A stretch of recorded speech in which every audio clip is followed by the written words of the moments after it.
Programang ito ay rated SPG. Striktong patnubay at gabay ng magulang ang kailangan. Maaaring may masiselang tema, lengguwahe, karahasan, sexual, horror o droga na hindi angkop sa mga bata.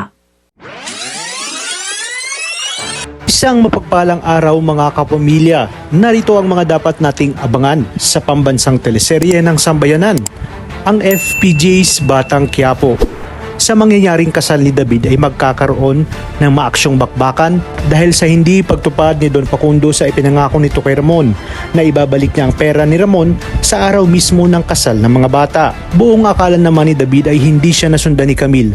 Nagtataka kasi si Camille sa mga ikinikilos ni David dahil maging ang cellphone nito ay ayaw ipahawak sa kanya. Kaya naman sinundan niya ito at dito habang naglalakad si Catherine patungong altar ay nakita nga ni David si Camille na sumisigaw. Kaya naman agad niyang inutos kay Bullet na mag-utos upang ipasarado ang pintuan ng simbahan. Nagawa pa nga ang sabihin ni David na baka umanubaliw ito at hindi niya ito kilala.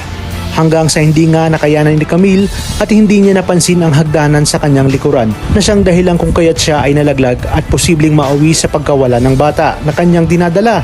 Maya-maya pa ay darating na nga si Tinding at sinabi ni Camille na ikakasal si David sa isang babae na siya namang ikinagulat ni Tinding dahil ang kanyang senyorita Catherine ang ikakasal. Kinakailangan niya umanong mapigilan ito dahil ibig sabihin nagsisinungaling at niloloko ni David si Catherine. Hindi lang nga ito dahil mapag-aalaman din ni Tess na ikakasal umano ang anak nilang si Tanggol. Tinawagan nga siya ni Ramon dahil gusto niyang buo sila bilang isang pamilya sa araw ng kasal ng kanilang anak. Isang malaking revelasyon ang mabubulgar dahil sa pagdating ng ating bidang si Tanggol, inutos kasi ni Senyor Facundo na maghanda sila sa kung anong pwedeng mangyari lalo pat hindi nila mababayaran si Ramon Montenegro. At nang nalaman nga ni Tanggol na pupunta sila kay Ramon Montenegro ay hindi na nga ito nagdalawang isip dahil batid niyang ito ang pumaslang kay Mokang at para nga malinawan din siya kung totoo ba ang sinabi sa kanya ni Diego na si Olga ang pumaslang kay Mokang.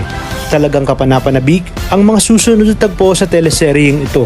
Kaya naman sabay-sabay natin itong pakaabangan. At kung bago ka pa lamang sa aking channel, sana huwag kalimutang mag-like at subscribe. Pindutin ang notification bell para updated kayo palagi. Maraming salamat sa inyong panonood at hanggang sa muli, kapamilya.